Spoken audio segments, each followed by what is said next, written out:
আসসালামু আলাইকুম। যে যেখানে আছেন, ইনশাল্লাহ আপনারা ভালো আছেন, সুস্থ আছেন।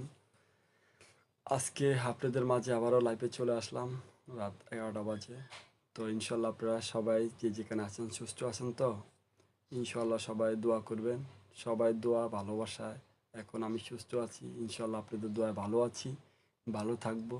আপনারা দোয়া করলে ভালো কিছু করতে পারবো। তো আপনাদের সাথে এই জন্য লাইফে কিছু মনের কথা শেয়ার করতে এসেছি। আপনারা যদি ভালো মনে হচ্ছে তাহলে লাইভটাকে শেয়ার করবেন, আর সবাই লাইভের সাথে যুক্ত হবেন।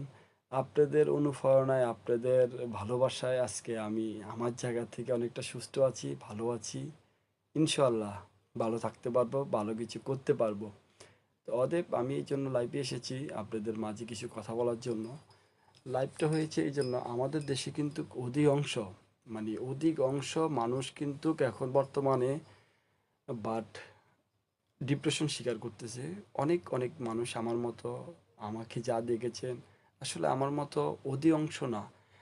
আমাদের দেশে আমার মনে হচ্ছে 4/3 মানুষগুলি খুব ডিপ্রেশন শিকার করতেছে, বাট অনেক অস্থিরতা বিরাজ করতেছে। এই জন্য আমি বলবো, কারণ আমাদের দেশে হর এভেলেবেল পরকীয়া হয়ে গেছে, পরকীয়ার সাথে যুক্ত হয়ে গেছে। অধিকাংশ আমি মনে করব একটা ছেলের থেকে একটা মেয়ে অনেক ক্ষতিগ্রস্ত হচ্ছে। মেয়েরা পরকীয়ার জন্য যায়, তার সংসার, তার হাজবেন্ড, তাদের বাচ্চাদেরকে এতিম করে ফেলাচ্ছে, বাট অনেক দিকে অনেক ক্ষতিগ্রস্ত হচ্ছে।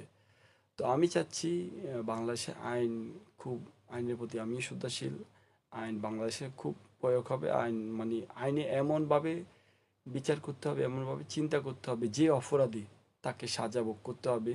যে বিনি দোষে অপরাধী হচ্ছে তাদেরকে জাস্টিফাই করতে হবে। কারণ একটা অপরাধী ব্যক্তিকে যদি আপনি সাজা না দিয়ে বিনি অপরাধ মানুষকে সাজা দেন, তাইলে এখানে মনে হচ্ছে ইহকালেও মনে হচ্ছে কষ্ট হচ্ছে, পরকালের জন্য কষ্ট হচ্ছে।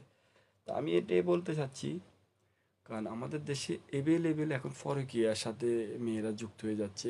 এভেলেবেল নারী বলেন পুরুষ বলেন দুটোই।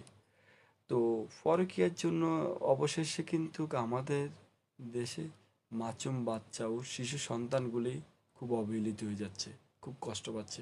এমনও আছে, মনে করেন পরকীয়ার জন্য স্বামী, হাজবেন্ড ওয়াইফের ভিতরে ভালো সম্পর্ক আর হচ্ছে না।